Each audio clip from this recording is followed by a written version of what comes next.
Last night, Dana White effectively announced Jon Jones has retired from mixed martial arts.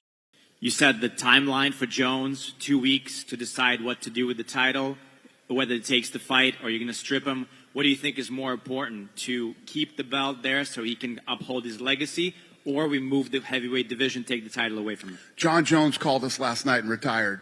Jon Jones is officially retired. Tom Aspinall is the heavyweight champion of the UFC. Now, I could sit here and make fun of Jon Jones because Jon Jones effectively retired from mixed martial arts in order to pursue his true passion in life, being a criminal, but I'm not going to do that today. What I'm going to do instead is make fun of Dana White, because Dana White, for the past year, has been outright lying to us in saying that he's going to make Jon Jones versus Tom Aspinall happen. And he's done this many times before, and I think it's time that someone actually calls him out for this, because for the past year or so, Dana White has been lying through his teeth that he can get this fight done. So today we're going to be going over a timeline of Dana White habitually lying in order to sell the fight of Jon Jones versus Tom Aspinall, when in reality, he knew that Jon Jones was never going to take this fight. And we're going to start by going over a series of clips and giving an overall detailed context over these clips. So without wasting any more time, let's jump right into the video. Now, in order to start this video off, I think this is the first important date we gotta mention. June 2nd of 2024. This is when UFC 302 happened. Now, prior to this, Dana White has been excessively glazing Jon Jones, but this day marked a day where all you can hear from Dana White is Jon Jones glaze. You can see a reporter ask Dana White a question about Islam Makhachev, completely unrelated to Jon Jones, and this is what Dana White had to say. Called Islam the perfect lightweight, and they're just the size, his style of fighting, just his fight IQ. I'm curious, like, where do you rank him in this pantheon of lightweights that we've seen over the years? Yeah, I think he's, one of the greatest of all time. I think he's incredible. I don't think he's the pound-for-pound best fighter in the world. For anybody to call Islam the pound-for-pound best fighter in the world when Jon Jones is still fucking fighting is nuts and shouldn't be ranking in the pound-for-pound or doing any of the fucking rankings ever, if that's what you really think. Jon Jones has never lost a fight ever. He's fought all the baddest dudes in the world. And then when you think about what pound-for-pound rankings really mean, he moved it up to heavyweight and destroyed the best guy in the world. And not only that, we go a couple of weeks later, we see Dana White actively fighting reporters because they're questioning why Dana White is excessively glazing Jon Jones in the first place. This is the problem with the conversation that we're having here and why people aren't giving Jon Jones the respect for pound. This fucking guy destroyed the best heavyweight in the division. Easily made it look like nothing. Jon Jones is the pound-for-pound best fighter in the world and the greatest fighter fucking ever.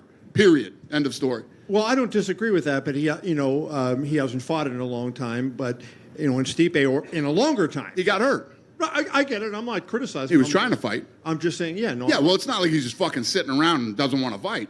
The guy came to fight. It's the first injury he's ever had. And listen to me. I'm not defending Jon Jones. You know what I mean? Jon Jones has been one of my biggest fucking headaches in the entire time that I've been in this company, right? And the guy hasn't been the model, fighter in the company.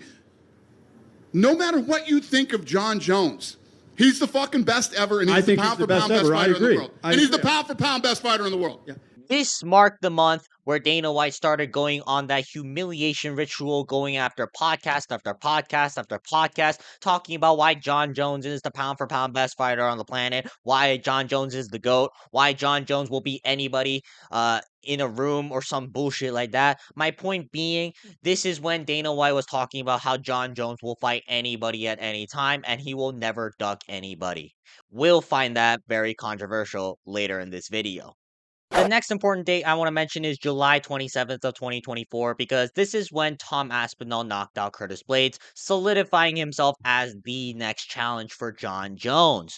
Yet for some reason, although Dana White gave Tom Aspinall his praise, when it comes to comparing himself to Jon Jones, Dana White actively needs to shut that down for some reason. Curtis Blades is not a guy you walk right through. He walked through him tonight like it was nothing. So there's no doubt about that the guy's got the talent. But when you start talking, he won this fight tonight, he could be the greatest of all time. Again, you know how I feel about Jon Jones. It's just, you got some big shoes to fill, and you got a lot of people to wreck, before you even start talking about even being within Jon Jones' universe, in my opinion. We have an interim champion who gets knockouts on the regular in the first round, who actively beats every single top contender, who's actively fighting. Yet for some reason, we have to excessively glaze the guy who shows up at best once every 2 years and talk about how that guy will beat everybody at any time, at any point, and he'll never duck anybody. Here is Dana White just sucking on Jon Jones's cock while actively making sure that Tom Aspinall gets devalued in the process.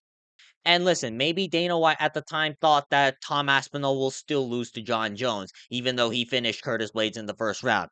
At the time, I may or may not have understood it, but let's be honest here. Jon Jones, after that performance, was shitting his britches so badly that he retired from the sport because Tom Aspinall is the only guy he can fight.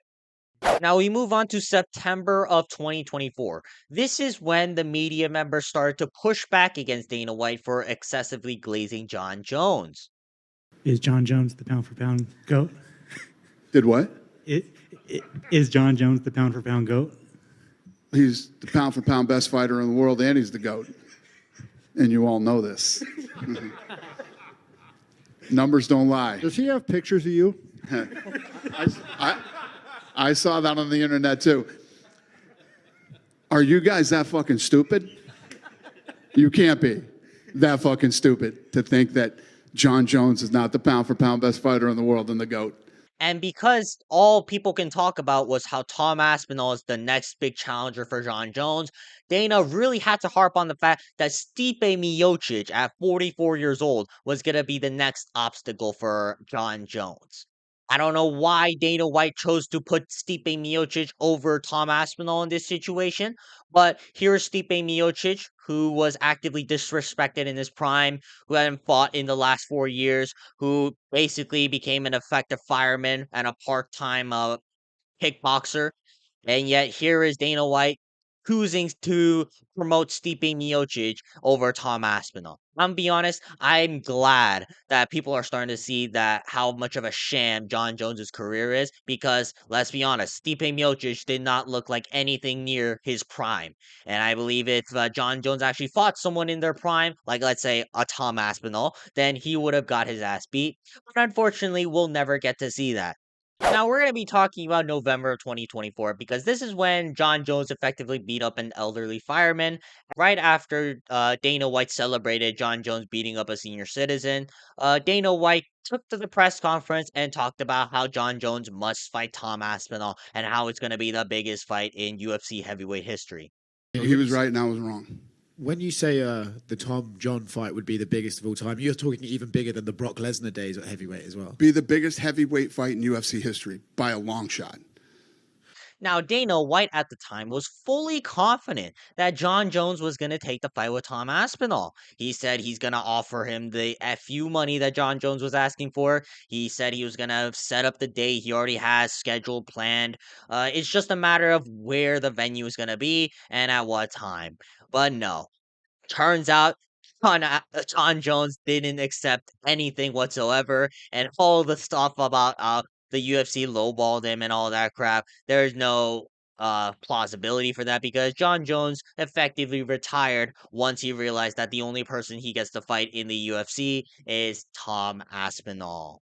But that's a little bit of foreshadowing because we reached December of 2024. Now, this is when Jon Jones started to troll the fans online and talk about how he's not going to fight Tom Aspinall, how he's going to fight Alex Pereira, Jamal Hill, Derek Lewis, anybody not the name of Tom Aspinall who's 6'5" and British.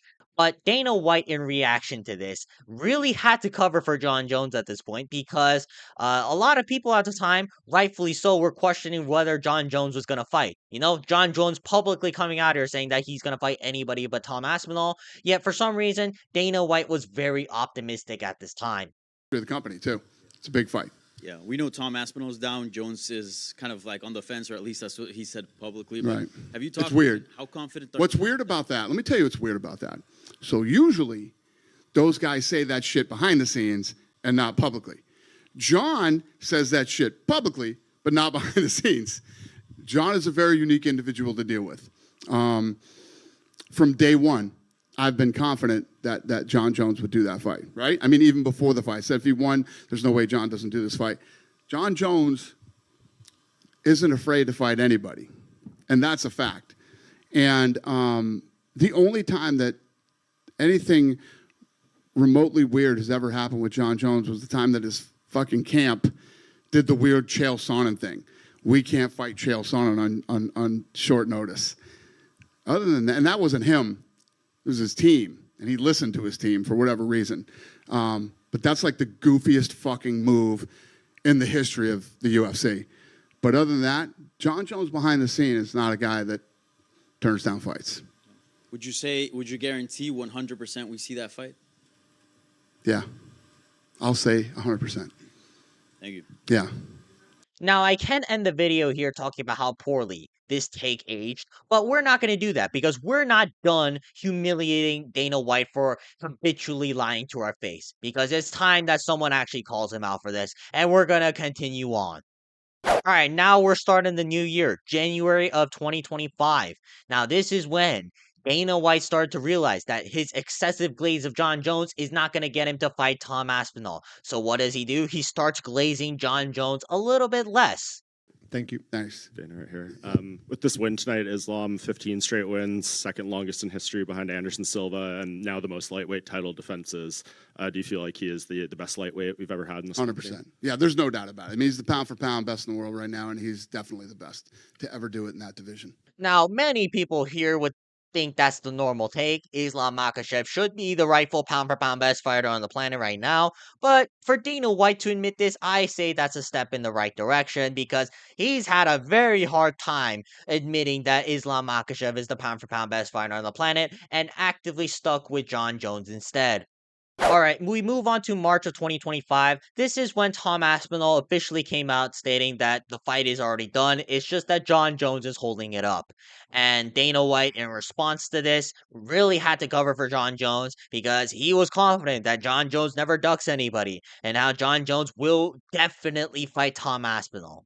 Released that video blog a few days ago on the train where he was saying like Jon's side is holding up the fight.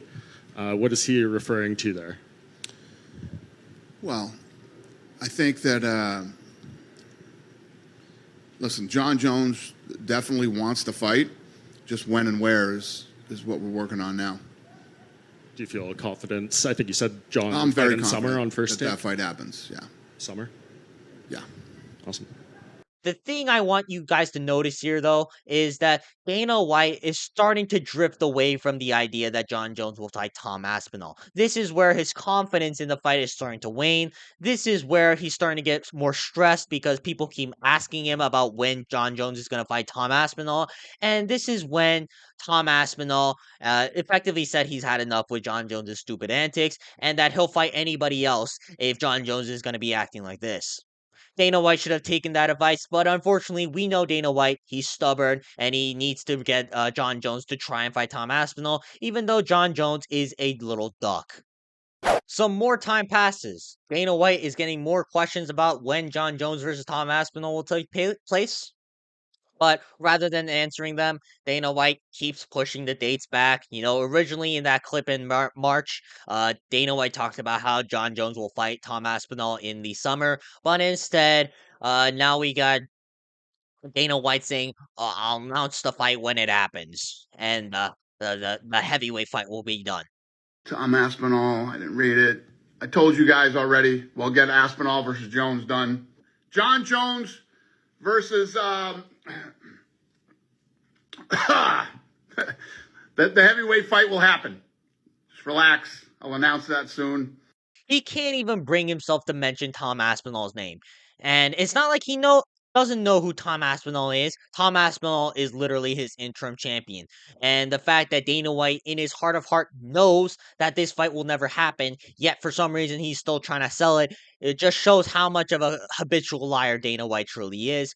But we're not done, because Dana White, he is going to lie to the very end until he announces Jon Jones' retirement.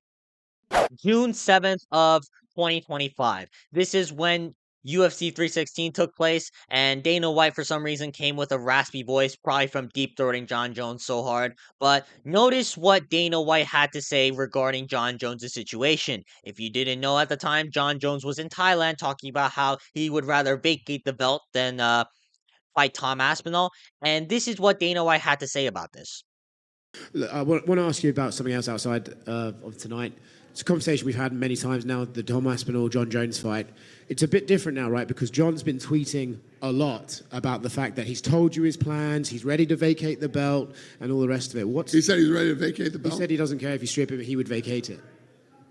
Fucking crazy. Yeah, I've been busy. I haven't been keeping up with the gossip. He comes back. He's either back today or came back yesterday or whenever he's in Thailand. So he's home. We'll be home tonight. And Tuesday, we'll figure this out. If he doesn't fight, because he also called out Francis Ngannou. He said he'd rather fight Francis, which I assume... Who did? Jon. Yeah. Okay. Not that interested in that then.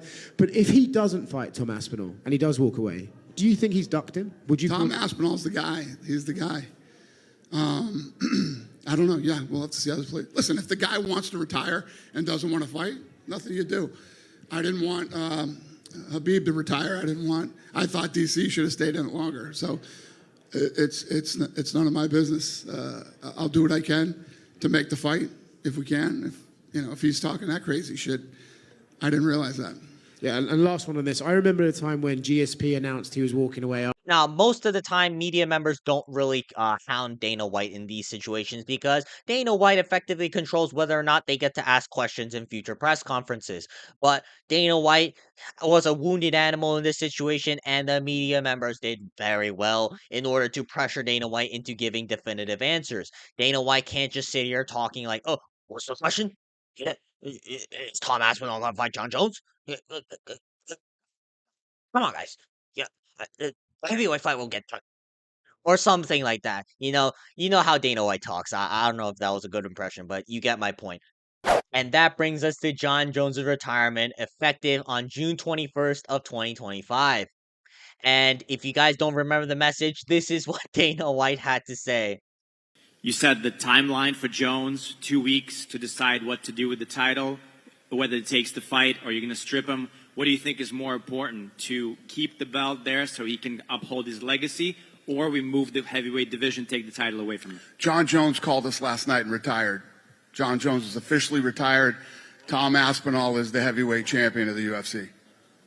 I think this is beautiful because over the next few press conferences, all we're going to talk about is how Dana White fumbled Jon Jones versus Tom Aspinall and how Jon Jones effectively ducked Tom Aspinall. I think this is great. Dana White has been selling us a farce, and the fact that this situation is blowing up in front of Dana White's face is very lovely to see. Now, the reason why I think Dana White was excessively glazing Jon Jones is because Francis Ngannou left the UFC. If you guys don't know who Francis Ngannou is, he was the former heavyweight champion of the UFC, who is now currently the PFL heavyweight champion. Francis Ngannou, at the time, left with the undisputed belt after beating Cyril Gane, and Jon Jones, at the time, claimed to wanted to move to the heavyweight division, but Jon Jones didn't do so, and he only moved up once Francis Ngannou left the UFC. Now, Dana White, because he wants to be a petty bastard, actively wanted to devalue Francis Ngannou by having Jon Jones go out there and submitting Cyril Gane in 2 minutes, where Cyril Gane effectively doesn't do anything and just lets Jon Jones do whatever he wants. Had Francis Ngannou stayed in the UFC, I don't think Dana White would be saying all these nice things about Jon Jones. We all know how Dana White truly feels about Jon Jones. Just look at any interview he's been speaking past like 2020 or something like that. In Dana White's greed, Jon Jones has effectively retired from martial arts. Dana White is now being humiliated over the next few days about Jon Jones' retirement, and now Tom Aspinall can actively get the heavyweight division going once more and make it great again instead of being a Jon Jones and ducking every single top contender. All right, that's going to be for today's video. Leave a comment down below what you guys think about Dana White's failure to getting Jon Jones versus Tom Aspinall done. Because although you can blame Jon Jones about ducking, I'm going to be real. I think Dana White already knew that Jon Jones wasn't going to fight Tom Aspinall in the first place, yet he was so deep into Jon Jones's ball sacks that he needed to glaze Jon Jones in order to get him to fight Tom Aspinall. He's been doing this for over a year now, and now that it's blown up in his face, I'm going to be laughing all the way because Dana White deserves it. But yeah, other than that, make sure to like and subscribe and leave a comment down below what you guys think. And also leave a comment down below of any other video ideas you want to see me make. But yeah, uh, I'll post predictions for UFC 317 soon. It's just keep in mind for that. And until then, I will see you guys next time. Peace.